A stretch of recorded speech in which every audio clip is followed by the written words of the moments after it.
পাহাড়ের সুন্দর মুহূর্তে প্রাকৃতিক অপার রহস্যের মাঝে পাহাড় এক মহিমান্বিত নিদর্শন। যখন আমরা পাহাড়ের দেশে দাঁড়াই, মনে হয় আমরা এক অচেনা বিশালতার মুখোমুখি। মানুষ যতই বড় হোক, প্রকৃতির সামনে একটি বিন্দু মাত্র। পাহাড়ের বিকেলে যখন আলোতে তার আলো মেলে ধরে পাহাড়ের চূড়ান্ত, তখন চারপাশে যেন সোনালি রঙের সমান, আর গাছের পাতাগুলো ভিজে থাকে শিশিরে। এই সময়টুকু আপনি পাহাড়ে থাকেন, আপনি বুঝতে পারবেন প্রকৃতি কত গভীর আমাদের ছুঁয়ে যেতে পারে। পাহাড়ের মধ্য দিয়ে বয়ে চলা এক প্রাকৃতিক, তার মধ্যে একটা নীরব শান্তি থাকে, যা শহরের কোলাহলে কখনোই পাওয়া যায় না।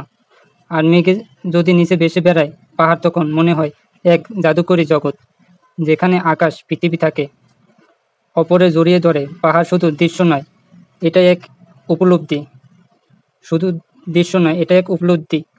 দূরে তাকিয়ে দেখেন অগণিত গাছ, চলমান মেঘ আর রঙের আকাশ। পাহাড়ের সৌন্দর্য যতই বলি, ততই মনে হয় কিছু বাক্য অপূর্ণ রয়ে যায়। প্রকৃতি পুরো প্রকাশ করা কখনোই সম্ভব নয়, তা শুধু অনুভবের বিষয়। পাহাড়ে কিছু সময় কাটানো মানে নিজেকে নতুন করে আবিষ্কার করা, নিজেকে চেনা। প্রকৃতিক এই নিজের নির্জনতা হারিয়ে যায় শহরের কোলাহলে। আপনি যদি শহরে থাকেন, প্রকৃতি কখনো চিনতে পারবেন না। তো এখানে অনেকে ঘুরতে আসে শহর ত্যাগ করে কিছু সময়ের জন্য। আর এখানে খারাপ দিকও রয়েছে, যেমন অনেকে পাহাড় কেটে ঘরবাড়ি তৈরি করে। এটা পাহাড় কাটা, এটা একটা অপরাধযোগ্য অপরাধ। এখানে পাহাড় কাটা হয়, গাছ কাটা হয়, যেটা প্রাকৃতিক জন্য খুবই ক্ষতিকর। পাহাড় আমাদের মনে করিয়ে দেয়, শান্তি পেতে হলে প্রকৃতির কাছে ফিরতে হবে।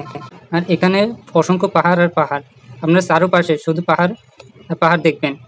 আপনি এক পাহাড় থেকে অন্য পাহাড়ে যেতে খুবই কষ্টকর। আর এখানে অনেক গাছ আছে, বিভিন্ন ধরনের গাছ আছে, বা ফলের গাছ আছে, বা পাহাড়ি জাতীয় গাছ আছে। পাহাড়ের বিকেলে যখন আলো তো করে তার আলো মেলে ধরে পাহাড়ের চূড়ান্ত, তখন তার চারপাশে যেন সোনালির রঙের সমান, আর গাছের পাতাগুলো ভিজে থাকে।